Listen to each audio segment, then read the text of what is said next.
Saya tak minat emas. Jadi buat apa saya nak simpan emas? Sebenarnya simpan emas bukan soal minat, tapi soal strategi keuangan.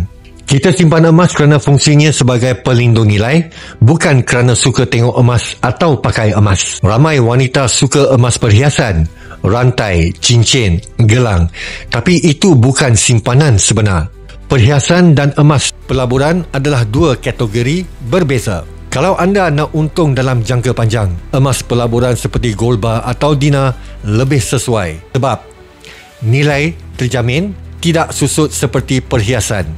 Mudah dicairkan bila perlu tunai, aset fizikal sebenar, di luar sistem keuangan. Tiada siapa tahu berapa banyak anda simpan. Tahan inflasi dan krisis ekonomi.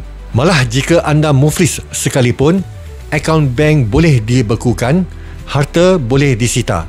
Tapi emas fizikal anda tidak boleh diambil sesiapa. Ia milik mutlak anda. Bayangkan jika berlaku krisis keuangan atau peperangan, nilai mata wang jatuh, bank ditutup, tapi emas masih laku.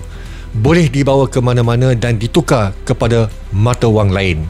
Di Public Gold, anda tidak perlu tunggu kaya untuk nak mula. Anda boleh simpan emas rendah RM100 melalui akaun GAP, Gold Accumulation Program. Simpan ikut bajet, bukan ikut harga semasa. Jadi, jangan tunggu sampai minat baru nak mula. Fahami peranan emas dalam keuangan anda. Ia bukan sekadar simpanan, tapi perlindungan kekayaan dan masa depan. Mulakan hari ini, saya sedia bantu anda buka akaun GAP secara percuma dan bimbing anda langkah demi langkah. Ada wang belum tentu ada emas, tetapi ada emas sudah pasti ada wang.